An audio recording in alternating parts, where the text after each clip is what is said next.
The ultimatum, the vast expanse of space beyond Jupiter's orbit, shimmered as reality bent and twisted. Massive ships emerged from hyperspace, their hulls gleaming with the polished arrogance of the Zarathi Empire. One by one they appeared, dreadnoughts, carriers and destroyers, forming a wall of metal and plasma weapons between Earth and the outer planets. Admiral Vextar stood on the bridge of the flagship Dominion's Pride, his forearms clasped behind his elongated torso. His species, the Zarathi, had conquered 1,000 worlds across 3 spiral arms of the galaxy. They moved with the confidence of predators who had never met their match. "Status report," Vextar commanded, his voice carrying the weight of absolute authority. "All vessels accounted for, Admiral. The human defensive grid shows minimal activity.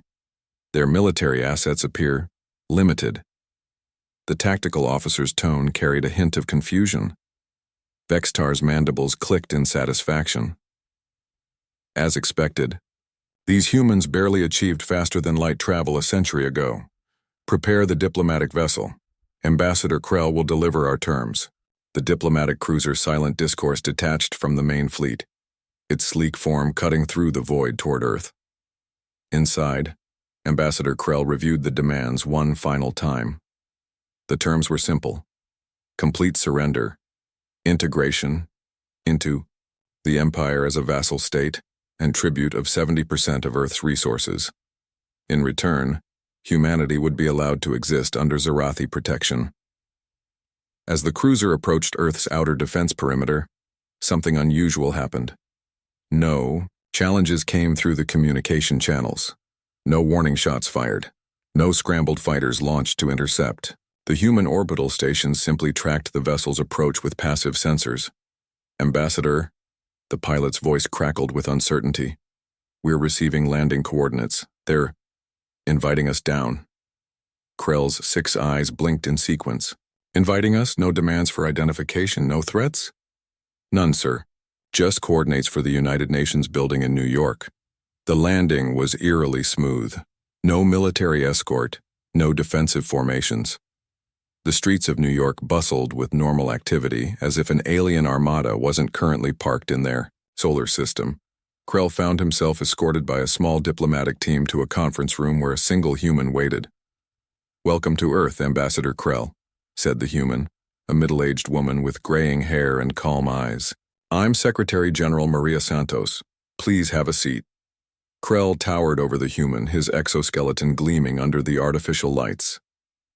"You seem remarkably calm for someone whose world faces conquest." Santos smiled, a gesture that didn't reach her eyes.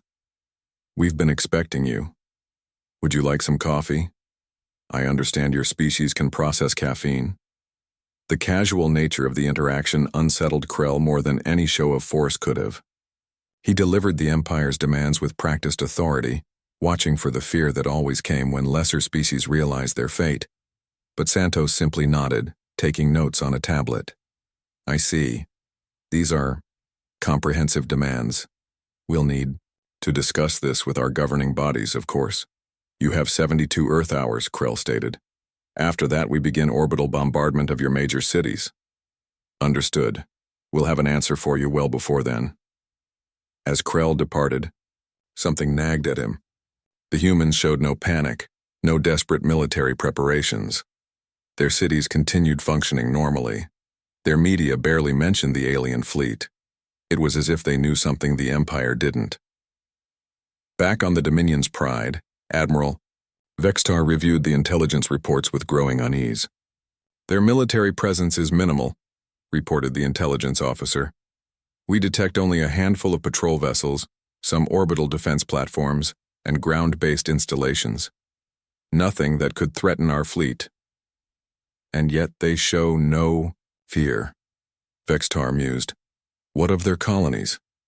Mars has a research station, some mining operations in the asteroid belt, a few scientific outposts on the moons of Jupiter and Saturn. Nothing militarily significant. But something felt wrong. Vextar had conquered peaceful worlds before. They always showed fear, desperation, or futile defiance. Earth showed patience. "Increase deep space scans," he ordered. "Check for hidden Installations, cloaked vessels, anything they might be hiding. Yes, Admiral. Though our sensors show nothing beyond what we've already detected. As the hours ticked by, subtle anomalies began to appear. Supply shuttles launched from Earth carried more mass than their manifests indicated. Civilian vessels moved in precise patterns that seemed random but felt orchestrated. Communications. Traffic between Earth and its colonies used encryption that shouldn't exist on a world of their technological level. On Earth, Secretary General Santos met with the real Earth Defense Council in a bunker 5 kilometers beneath Geneva. The room was filled with military leaders, scientists, and strategists from every nation. Status report, Santos requested. General Chen, head of Earth's Strategic Command, brought up a holographic display. All Phantom Fleet elements are in position. The Zarathi haven't detected our null space installations. Operation Empty Nest is proceeding on schedule. And our people? Evacuation of critical personnel to the sanctuary worlds is complete. The Zarathi are so focused on Earth they haven't noticed the increased activity in the outer systems. Dr. Petrov, Earth's leading physicist, added, "The quantum masking is holding. As far as their sensors are concerned, we're exactly what we appear to be, a barely spacefaring civilization with minimal defenses." Santos nodded. How long until they realize? Based on their current scanning patterns, maybe another 30 hours. But by then it'll be too late. General Chen finished. The plan had been in motion for 50 years, ever since humanity's first encounter with a dying alien scout who warned them about the Empire's expansion. Earth had learned to hide its true capabilities, to present a facade of weakness while building something unprecedented in secret. 48 hours into the ultimatum period, Admiral Vextar noticed the first real anomaly. A gravitational fluctuation near Neptune, so slight his science officer almost dismissed it. "Investigate that disturbance," Vextar ordered. "It's probably just a sensor ghost, Admiral. The readings are..." "Investigate it." A reconnaissance squadron jumped to Neptune's vicinity. What they found changed everything. "Admiral," the squadron leader's voice was barely a whisper. "You need to see this." The tactical display updated, showing what the scouts had discovered. In orbit around Neptune, hidden in the planet's magnetic field and masked by sophisticated cloaking technology, was a shipyard. Not just any shipyard. A massive construction facility building vessels of impossible design. "How?" Vextar breathed. "Our intelligence showed no industrial capacity for this. But that was just the beginning. As the Zarathi fleet began intensive scans, the facade crumbled. Hidden installations throughout the solar system revealed themselves. Asteroid bases, moon fortresses, and most disturbing of all, clouds of microscopic sensors that had been monitoring every move the Zarathi made since their arrival. "Admiral," the tactical officer's voice cracked, "we're detecting massive energy signatures. They're everywhere." Space itself seemed to ripple as humanity's true fleet began to emerge. Not from hyperspace or conventional space, but from something else entirely. Ships materialized from what the humans called null space, a dimensional pocket that existed parallel to normal space-time. The human vessels were unlike anything in the Empire's database. They didn't follow conventional design principles. Some were perfect spheres, others were intricate lattices of energy and matter.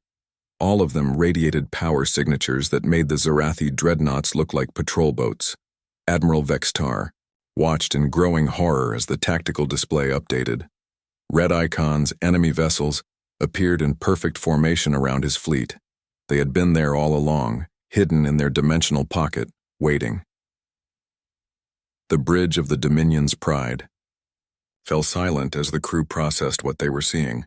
They were surrounded, outgunned, and completely at the mercy of a species they had dismissed as primitive.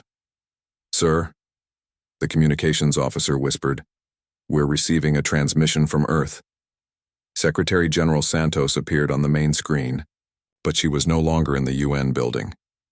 She stood on the bridge of a human warship, wearing a military uniform that bore the insignia of Earth Defense Command. "Admiral Vexitar," she began. her voice carrying steel that hadn't been there before. I believe it's time we discussed terms. But this time, we'll be the ones making the offer. The tactical display showed the full scope of humanity's deception. Thousands of warships, each one a masterpiece of engineering that incorporated technologies the Empire didn't understand. Defensive, platforms that could crack moons, weapons that manipulated fundamental forces. How? Vexter managed to ask. Santos smiled, and this time it was genuine. We've known about your empire for half a century. Every primitive broadcast, every weak defensive position, every sign of our inferior technology, all of it was theater. We wanted you to come here, Admiral. We wanted you to bring your fleet to our doorstep. Why? The question came out as barely more than a whisper. Because humanity learned long ago that the best defense isn't just a good offense, it's making your enemy defeat themselves. You came here expecting to find a weak species to conquer. Instead, you found a trap 50 years in the making. The raw tactical officer's report confirmed what Vextar already knew. Admiral, their weapons are locked onto every ship in our fleet. If they fire, I know, Vextar said quietly. He turned back to the screen. What are your terms? Santos gestured, and a document appeared on screen. Full withdrawal from this sector. A non-aggression pact with humanity and all species under our protection. Your empire's expansion stops here. And if we refuse, then you'll learn why humans chose to hide our strength rather than flaunt it. We're not conquerors, Admiral, but we will defend ourselves and others who cannot. Vextar studied the human commander. The same calm eyes, the same measured tone, but now he understood what lay beneath. Not weakness, but restraint. Not fear, but preparation. You planned this entire encounter. From the moment you entered our system, every word, every reaction, every apparent weakness, all calculated to bring us to this moment. The Admiral's mandibles clicked slowly. You could have destroyed us the moment we arrived. Yes, Santos agreed, but that would have sent the wrong message. We don't want war with your empire. We want coexistence. But we needed you to understand that we're not prey. As Vexitar processed this, reports came in from across the Empire's territory. Human ships had appeared at key strategic locations, not attacking but demonstrating their ability to strike anywhere, anytime. The Empire's perceived advantage had evaporated in moments. Your answer, Admiral? Santos prompted. Vextar looked at his tactical display one more time. The human fleet hadn't moved, hadn't powered weapons, hadn't made any aggressive actions. They simply existed, overwhelming, undeniable, and patient. We accept your terms. Santos nodded. Wise choice. You'll find humans make better allies than enemies. We've prepared a jump corridor for your fleet to exit the system. Our ships will escort you to the border. As the Zarathi fleet began its withdrawal, Vextar couldn't help but ask one more question. How many other species have you done this to? Santos's smile carried secrets. You're the first to get this far, Admiral. Most turned back after our first warning. You showed determination, so we showed you the truth. And if we had attacked Earth, if we had ignored your warnings and struck first, then you would have learned why humans have a saying, speak softly and carry a big stick. We prefer the speaking softly part, but the stick is always there. As the Dominion's pride prepared for jump, Vextar watched the human fleet fade back into their dimensional pocket, vanishing as completely as they had appeared. The mighty Zarathi Empire had come to conquer a primitive world. Instead, they had discovered a sleeping giant that chose not to destroy them. In his final log entry for the encounter, Admiral Vextar wrote, "Humanity is not what they appear. They have mastered the art of war by mastering the art of peace. They hide not from weakness but from wisdom. Let this record serve as a warning to all who would threaten Earth. They are already prepared for you, and their mercy is more terrifying than their weapons." The revelation. The Zarathi diplomatic corps arrived at the neutral station orbiting Alpha Centauri 3 days after their fleet's withdrawal from the Sol system. The station itself was a marvel of engineering, a joint project between 12 species, now serving as the meeting ground for what would reshape galactic politics. Ambassador Krell, still processing the events at Earth, found himself across from Secretary General Santos once again. This time she was accompanied by Admiral Jiang Wei, the architect of Earth's 50-year deception, and Dr. Amara Singh, humanity's leading expert in xenopsychology. Before we begin formal negotiations, Santos opened, I believe some explanations are in order. You deserve to understand what you truly encountered. The holographic display activated, showing a timeline that began 53 years ago. First contact wasn't with your Empire, Ambassador. It was with a dying Alterian scout ship that crashed on Mars. The pilot survived long enough to tell us about the galactic situation, including your Empire's expansion pattern. Dr. Singh continued, the Alterians' warning gave us a choice. Prepare for inevitable conquest or find another way. We chose to revolutionize our approach to defense. The display showed Earth's true technological development, a carefully orchestrated illusion. While humanity publicly celebrated their first clumsy attempts at faster-than-light travel, they were secretly developing dimensional physics that surpassed most galactic civilizations. We studied every first contact scenario in galactic history, Admiral Jiang explained. The pattern was always the same. Advanced civilizations either conquered or uplifted primitives. We needed a third option. So you hid, Krell stated, his translator conveying the mix of respect and bewilderment in his tone. We performed, Santos corrected. Every broadcast, every ship design, every diplomatic exchange was crafted to present exactly what conquering species expected to see. A young, struggling civilization barely able to defend itself. The presentation continued, showing the construction of humanity's true infrastructure. Hidden shipyards in null space, research stations in dimensional pockets, and a network of quantum-entangled communication nodes that made their entire defense grid instantaneous and unhackable. But why? Krell asked. With such power you could have claimed a significant portion of the galaxy. Dr. Singh leaned forward. That's the fundamental difference in our approach, Ambassador. We studied your history and the history of every spacefaring species. Empires rise through conquest, but they fall from within. We chose sustainability over expansion. Admiral Jiang added technical details. Our null space technology doesn't just hide ships. It creates pocket universes where time flows differently. Our 50 years of preparation gave us centuries of actual development time, but we only built what we needed for defense, not conquest. The implications staggered Krell. Humanity hadn't just outmaneuvered the Zarathi Empire. They had transcended the entire paradigm of galactic civilization. You could have isolated yourselves completely, Krell observed. Why reveal yourselves now? Santos shared a look with her companions. Because isolation isn't survival. We've been quietly protecting other young civilizations for the past decade. Your empire wasn't the first to threaten species under our watch, just the first to directly challenge Earth. New holographic displays showed human vessels appearing throughout the galaxy, always in defense of smaller civilizations, always vanishing before they could be properly identified. The ghost ships that had puzzled Imperial intelligence for years, all human. The Vega incident, Krell breathed, recognizing one encounter. The hegemony lost an entire conquest fleet. That was you? The Vegans are a peaceful aquatic species, Dr. Singh confirmed. They had no means to defend themselves against antimatter bombardment. We gave them a shield, nothing more. And the hegemony fleet? Transported to an uninhabited system with disabled weapons. They spent 3 months repairing their ships and rethinking their foreign policy.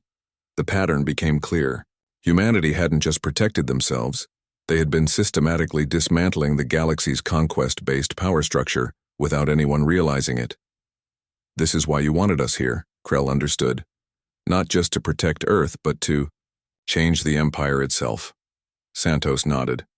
Your Empire is the largest military force in the galaxy. If we simply defeated you, the power vacuum would cause chaos. But if we could convince you to change, you're suggesting an alliance? We're suggesting evolution, Santos replied. The age of conquest is ending. Not because we're forcing it, but because it's unsustainable. We're offering a new model. The terms were unlike anything in diplomatic history. Humanity proposed a Galactic Defense Initiative, a coalition where advanced species would protect younger civilizations rather than exploit them.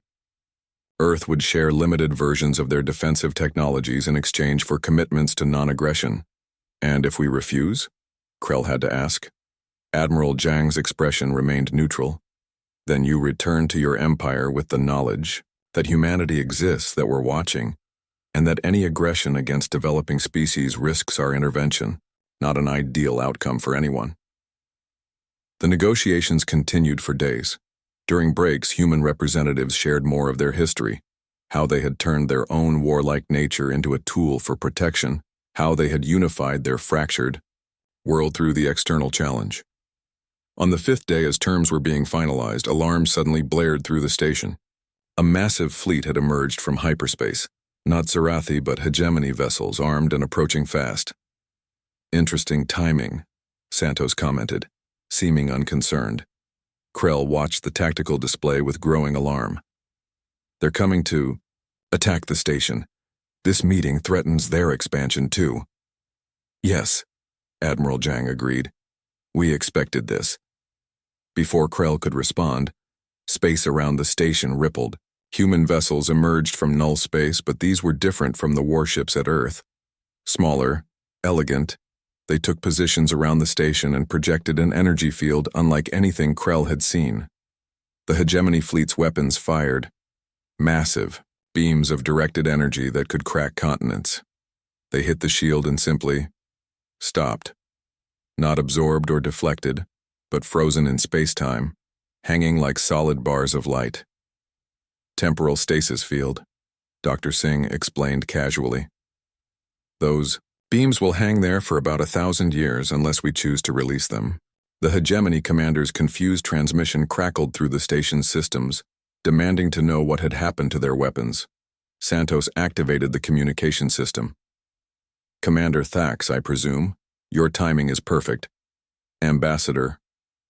Krell and I were just discussing a new approach to galactic relations. Would you care to join us? The sight of Zarathi and human representatives standing together clearly shocked the hegemony commander. This is a trick. The humans are primitives. Your intelligence saw what we wanted you to see, Admiral Zhang interrupted. Just as the Zarathi did. The question now is whether you're wise enough to learn from their example. More human ships appeared, surrounding the hegemony fleet without firing a shot.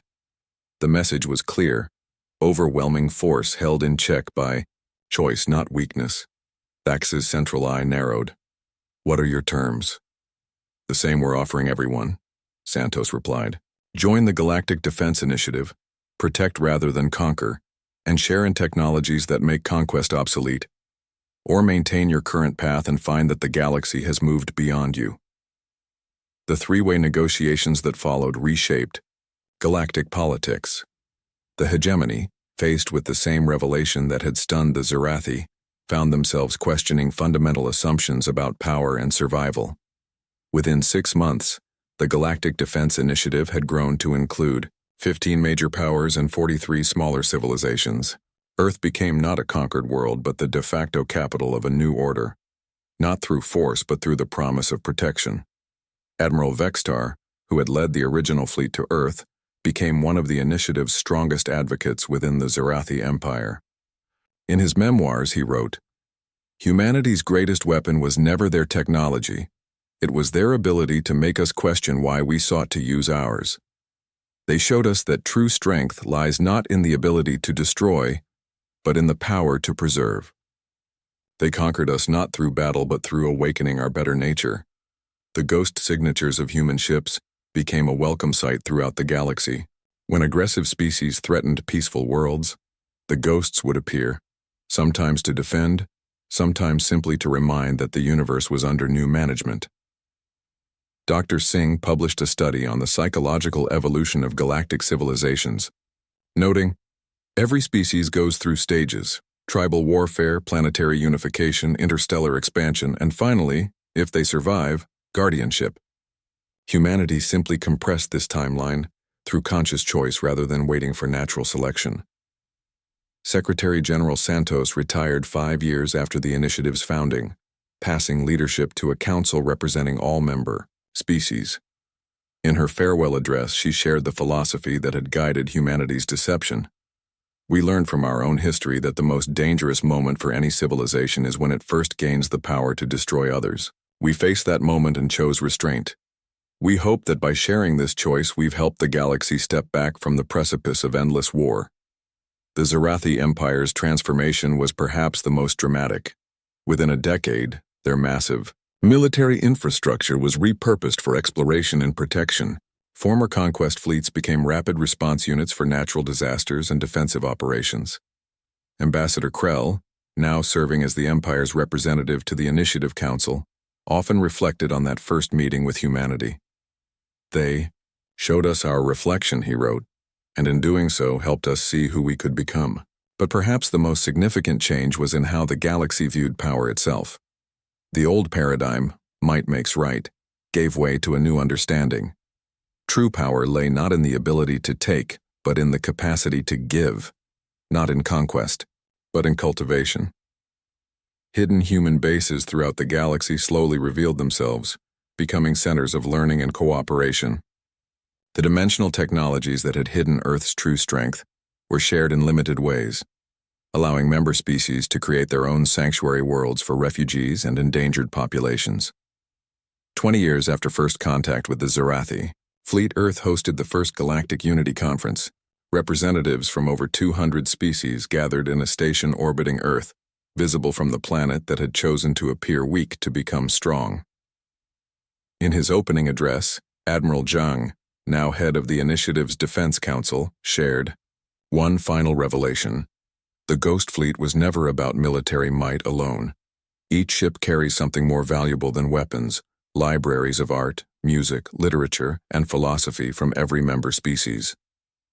We're not just protecting physical worlds, but preserving the beauty that makes those worlds worth protecting. The conference hall, filled with beings who had once seen each other as potential conquests, erupted in a harmony of alien expressions of approval. The age of conquest had ended not with a bang, but with understanding. Humanity's gambit, to appear weak while growing strong, to threaten war while seeking peace, had transformed the galaxy. They had turned the ancient game of empires on its head, proving that sometimes the best way to win a fight is to change the rules entirely. As the conference continued, young humans and aliens worked side by side in the station's gardens, a living symbol of what the galaxy had become. Where once there might have been conquerors and conquered, now there were simply neighbors, tending to their shared future. The Empire had threatened Earth expecting to find another conquest. Instead, they found teachers who showed them a better way. In trying to intimidate humanity, they had awakened not warriors but gardeners, cultivators of a peace that would outlast any empire. And in the depths of space, human ghost ships continued, their silent patrols no longer hiding but watching, ensuring that never again would the strong prey upon the weak. The galaxy had learned that humanity's greatest strength was not in the weapons they built, but in the restraint they showed in using them. The stars themselves seemed brighter now, no longer hidden behind walls of warships, but illuminated by the promise of a future where every species could reach their full potential. Humanity had blocked out the stars not with instruments of war, but with the shadow of protection they cast across the galaxy. In the end, Earth's message was simple. We are here, we are watching, and we believe in a better way. The galaxy listened, learned, and chose to follow.